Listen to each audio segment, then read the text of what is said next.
Hello and welcome to SRIRAM's IAS. In this video series, we are covering the Indian economy book chapter wise.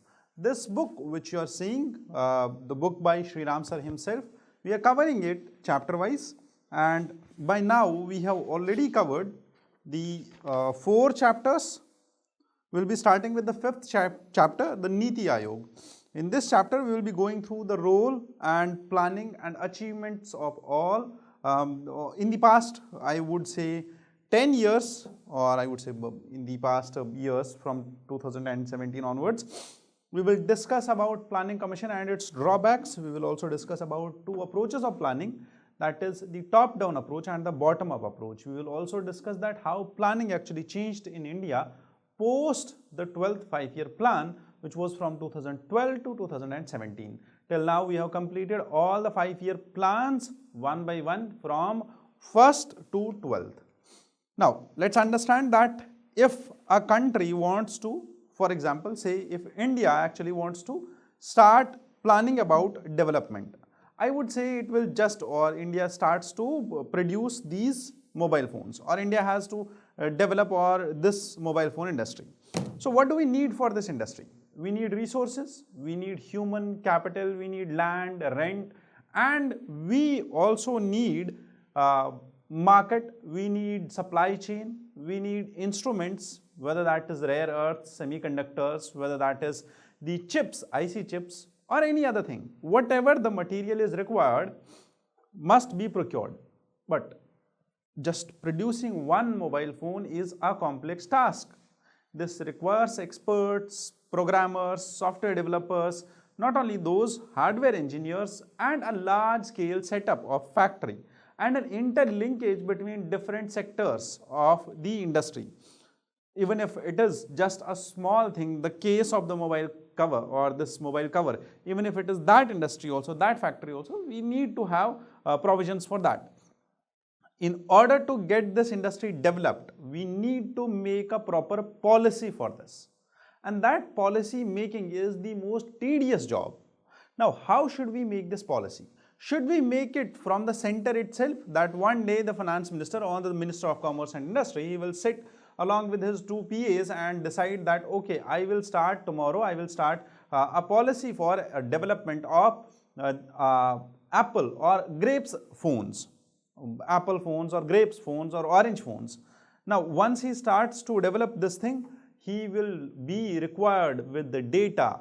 He must have data about that, how much demand is there in market, how much actually raw material we have, how much procurement of technology do we need to do from US, China, Japan or South Korea. All of this requires manpower. It requires a lot of planning and thinking.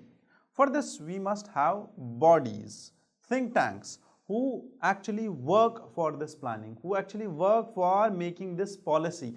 And then there comes the part of implementation of this policy. But before implementation, it is the policy formulation or public policy consultation.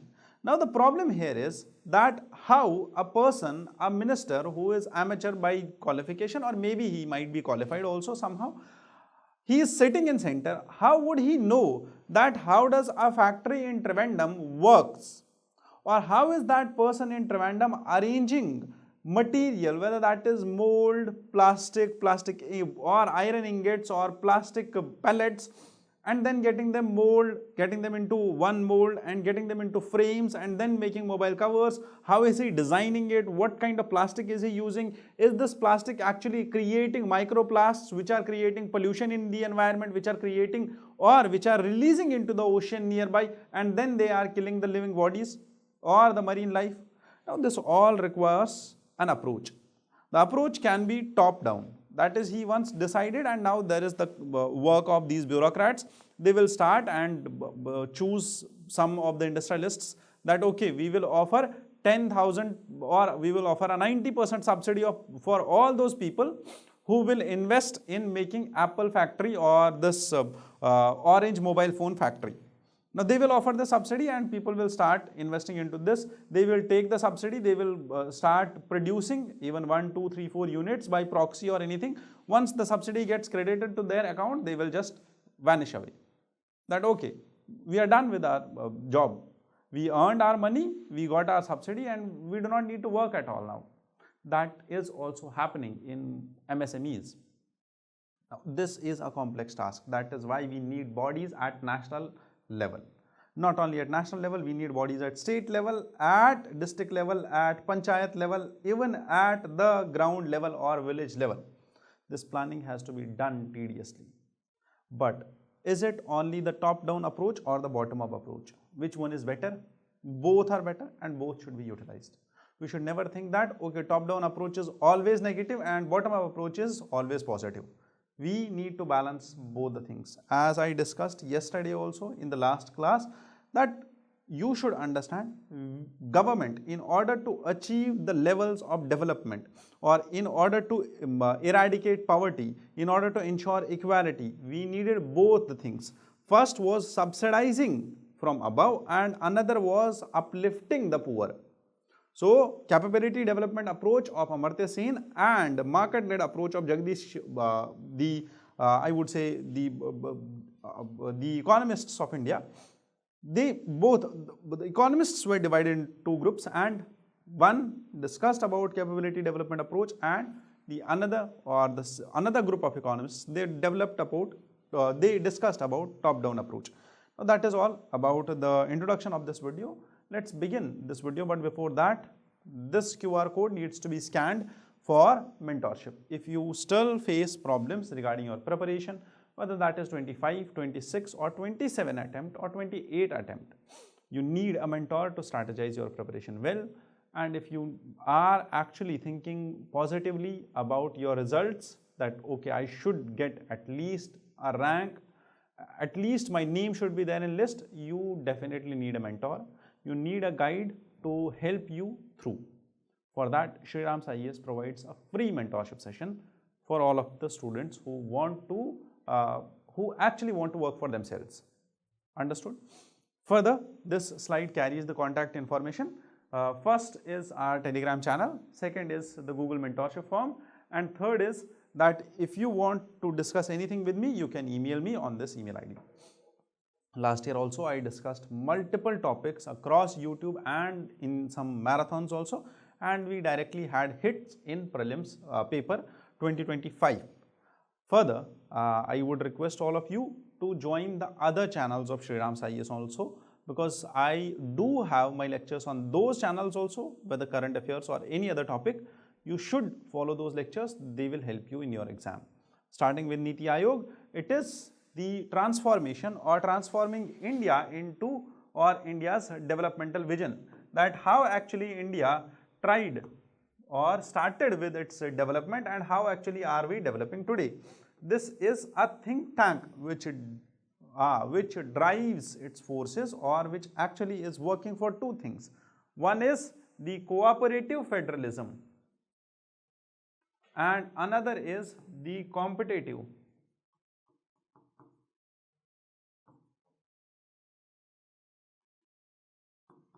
Another is the competitive federalism. Understood? So, first is cooperative federalism, second is sustainable development, and third is competitive federalism through strategic planning and state collaboration. Now, why did this happen that we started with the Niti Aayog? Our book actually talks about the planning commission first, because we had planning commission to do all the planning for India, and since 1951 we discussed about planning commission back then, that it was chaired by Prime Minister and the first chair was Jawaharlal Nehru himself.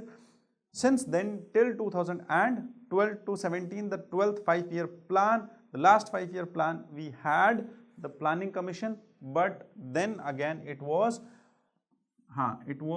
replaced by Niti Aayog in 2015. And now it comes that we have 10 years of Niti Aayog from 2015 to 2025. I will be doing a separate video on entire history of Niti Aayog, that how it was formed and how many achievements did Niti Aayog actually had from 2015 to 2025. That is one more bonus which you will get after this chapter. Planning Commission was established in 1950s, and we discussed all of this, that Planning Commission actually worked under the guidance of National Developmental Council, but it was in a centralized top-down approach to economic planning. This approach is similar to what I said earlier, that one person or two people or a group of ministers and bureaucrats, they are sitting at the top formulating policy, and we need to develop this industrial sector. We will start making policy for this, we will give subsidy, we will give cheap loans for this, and then people will start investing into it. Maybe at ground level the scenario is totally different. The interesting thing is that if you search the internet, you will find that recently there was this MP Lads scheme about which UPSC asked a question in 2020. MP Lads scheme actually provides some funds to all the MPs, 5 crore rupees, which is given to an MP, and then he can spend this money into the development of his area or any other area whatsoever it is a developmental money. But all the MPs must keep an account of that money, and there is only one MP who has a clear record of that. So that is how this works actually.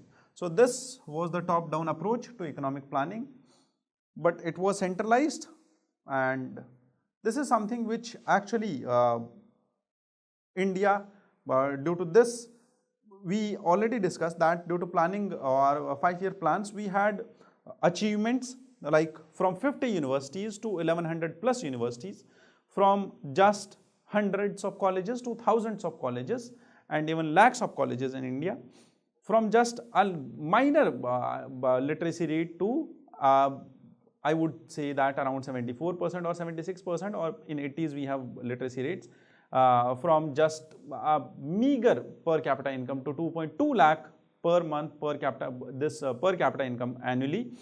India has achieved a lot, and our GDP of $4 trillion and an economy standing at 3rd largest in terms of purchasing power parity, 4th largest in terms of market exchange rate. Planning did help us, planning commission did help us. Planning actually the need of, I would say, 5-year plans was very well felt, and then it was implemented in that manner. But there was a problem with this approach. That problem was, we actually had to see the other side of the coin. First was, we were thinking that we need to develop India, we need to grow more, we need to install targets, we need to set targets from the center. But we were not actually concerned about that, or we were concerned about, but we were not actually taking in cognizance the views of the states, the views of the regional bodies, which was transformed. That is why Planning Commission was replaced by Niti Aayog. Niti Aayog, what does the Niti Aayog actually mean, or what is India's current developmental architecture from 2015 to now? We need to understand that.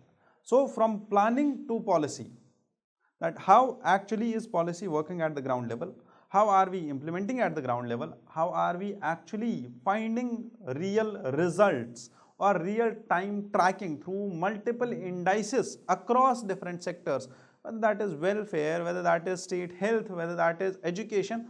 All these parameters are being analyzed and indices are being created by this Niti Aayog. Understood? So Niti Aayog was created in 2015. Again, this was not created by any act but by a union cabinet decision. This question was asked about Planning Commission, that Planning Commission is a statutory body or not. This was asked by UPSC in PYQs. Niti Aayog, that is, it replaced the Planning Commission. It embraces cooperative federalism. It embraces cooperative federalism. It recognizes India's diversity, and it also gives weightage to all the viewpoints of state. Why was this transformation needed? Because we actually had market economy shift. We are transforming towards more and more privatization. Private players are into now I would say every sector of the economy.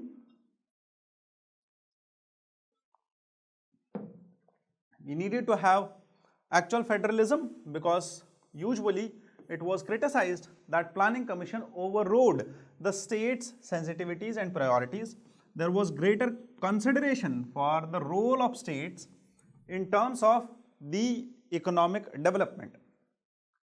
diversity was recognized, and one size fit all approach which was taken by Planning Commission was now to be replaced by varied approaches, that every state, just an example, for example, if I tell you that Maharashtra's GDP cannot be compared to Bihar's GDP, because there is a stark difference, there is huge inequality.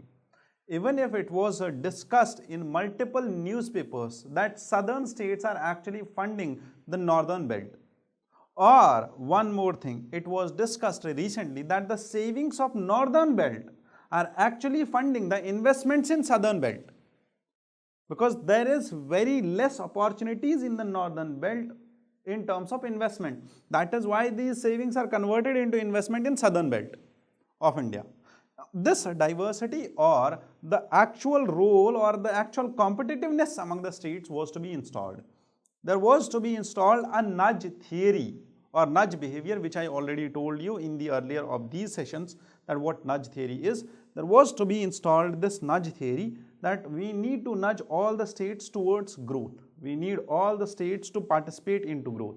We need all the people to be into the financial net. We need all the people to save more, have bank accounts. That is why we had this transformation. Understood? Now, one more thing which was earlier, which we had earlier, that was the body called as National Development Council, NDC. What was NDC? National Development Council. This was also established in 1952. It was earlier India's highest decision-making bodies for economic planning. Planning Commission was not the decision-making body. It was working under the guidance of NDC. Understood? And social policy through government decisions. This NDC provided guidance to 5-year plans. Remember, ensuring balanced and rapid development across sectors. This National Development Council was chaired by Prime Minister as the chairperson. Second, it had members, chief ministers of all the states and union territories. The key cabinet ministers, understood. With Niti Aayog established in 2015, this NDC became defunct. But remember, there are similarities between the Planning Commission and NDC, which were included into Niti Aayog. Earlier we had 2 bodies, now we have only 1 body. Now see, earlier we had a tussle also, because see, think about it, a body which is planning and another body which is taking the decisions. Their plans are to be decided by this body, that whether do we actually approve these plans or not. That is how NDC was creating. It was also criticized multiple times. So thereby it had members and chairman, prime minister, cabinet ministers, the chief ministers and cabinet ministers. 3 prime ministers, this one prime minister, the chief ministers of UTs and the states, and one more thing, key cabinet ministers. Now remember this, and we will see the transformation, or we will see its influence in Niti Aayog. Now what is Niti Aayog? Niti means policy and Aayog means I would say commission which actually is working for making the policy. So it serves as the policy think tank. It provides strategic guidance and technical advice to the central and state governments. It is a think tank. It functions for technical advice and strategic advice to government. It has involvement of states into economic and developmental policy making. It actually works for cooperative federalism and ensures that states do participate in competition between themselves. We will see from cooperative to competitive federalism how India actually transformed, and that is the question which UPSC asked in mains. Both the things, competitive and cooperative, both the things have to be done. Understood? Now Niti Aayog organizational structure. Niti Aayog at the top is leadership. It is chaired by the Prime Minister. It has a governing council. In this there is chief ministers of all the states, union territories with the legislatures and lieutenant governors of those UTs who are 2 things. One is the Prime Minister, who is the chairperson. Second is chief ministers of all the states. Third is Chief Ministers of Delhi and Puducherry. Fourth is the Lieutenant Governors of Delhi and Puducherry. Now, Jammu and Kashmir also. Clear? Because Jammu and Kashmir has a legislature, Ladakh has not. Regional councils are also there but not yet functional. These regional councils are designed for chief ministers. These regional councils will have chief ministers of the region in which there will be 4 or 5 states and lieutenant governors of those areas, or if a UT falls into that region. For example, if you might have heard of interstate councils or Northeast Zonal Council or interstate zonal councils, you might understand that these regional councils are also there and they will have regional issues to be solved and to be made policies about. There are some of the specialists, full-time members, and organizational support is provided by the Secretariat for Niti Aayog. Understood? Clear? One more thing which you need to remember is that Niti Aayog actually has a full-time organizational framework.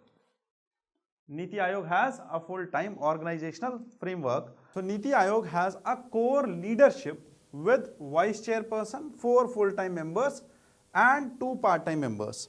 These 2 part-time members are from universities and research organizations who work for the policy formulation. Second, 4 ex officio members from Union Council of Ministers and special invitees from Union Council are also included into Niti Aayog. One more thing, for the administrative staff, it has Chief Executive Officer, usually of Secretary rank, and there are some dedicated people who work in the Secretariat of Niti Aayog. Regular Governing Council meetings are there which actually help Niti Aayog to formulate administrative policies. We do not need to go into the policy making formulation, or we do not actually need to go into the details of how they work. Once you get your rank, you might have an exposure to policy making in Niti Aayog itself for some of the time of your training. Second, one more thing which you need to remember is that Niti Aayog has 2 core hubs.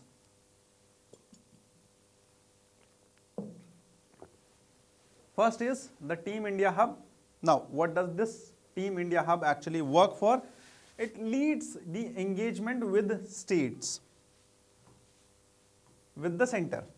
States and center, the engagement between states and center, that how state and central government actually cooperate with each other. It fosters the cooperative federalism. It ensures state participation in national developmental initiatives. Understood? Very well. It's very simple. And this basically is the part of mains. So you just need points for your answer writing. Understood? Second, Knowledge and Innovation Hub.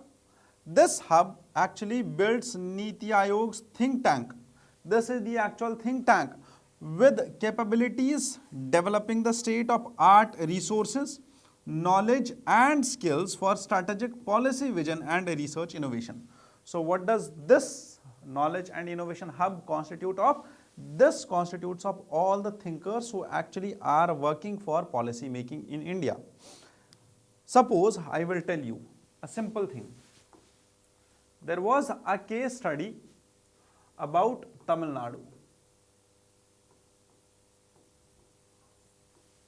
In the students of foundation this year, I gave this case study this year and I asked them to make some notes out of this.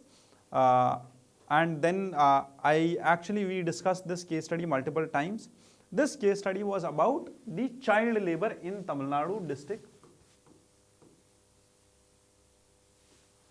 Now, there is a district in Tamil Nadu. I am actually forgetting its name.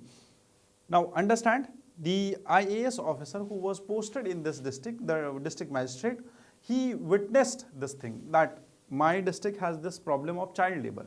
So what he did was, he first of all created a task force, a group of people, a group of his core team, a core team which was tasked, it was a special task force which was tasked to study this child labor, that how and in which areas are they actually functioning, where should we actually go and arrest this problem, and then how should we rehabilitate them. First he did this. Second, what he did was he started a campaign across his district that we should not promote child labor. These children have right to education, they must be given their right. It is actually criminal act, it is actually sinful to take away their right from them. He started this campaign. He also had words with multiple of his, I would say, sarpanchs, punchs, all the activists, social activists in that district. He also got media into it. He got all the NGOs of that area who took care of the boarding and lodging of those children who were involved in child labor. Once he got all the stakeholders at one place, this district within 1 or 2 years got rid of child labor. Now that is how policies are actually thought at the ground level. Now this was still at district level. Now see how much thinking and how many stakeholders are actually needed at a policy which is being made at national level.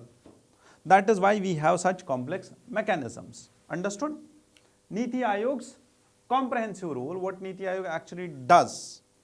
I already told you it has a strategic vision of policy making for government and deals with contingent issues through resources, issues and research. It collaborates with states, it works with states to achieve national developmental goals through cooperative federalism. The resource centers develop as state-of-art resource center with the necessary knowledge. So thereby Niti Ayog has a resource center where we have all the resources for policy formulation. What are the key objectives of Niti Ayog and India's developmental paradigm? First, the government's role is in transformation, because earlier we had the role which was assigned to government was, it was the main provider, it was the main producer, it was the primary provider for all and everything. Central government was responsible for providing to everything. It had majorly, I would say, majority of the resources were owned by the government. Human capital leverage. Niti Ayog actually wants to harness the potential of middle class entrepreneurs, scientists and intellectuals. The urban opportunity to leverage urbanization to create modern and secure habitats. That is one more developmental paradigm in India. We need agricultural focus. We need to shift the focus from agriculture to service sector and manufacturing sector. Diaspora strength. We need to think that how much of Indian residents or Indians are residing in wherever in the world.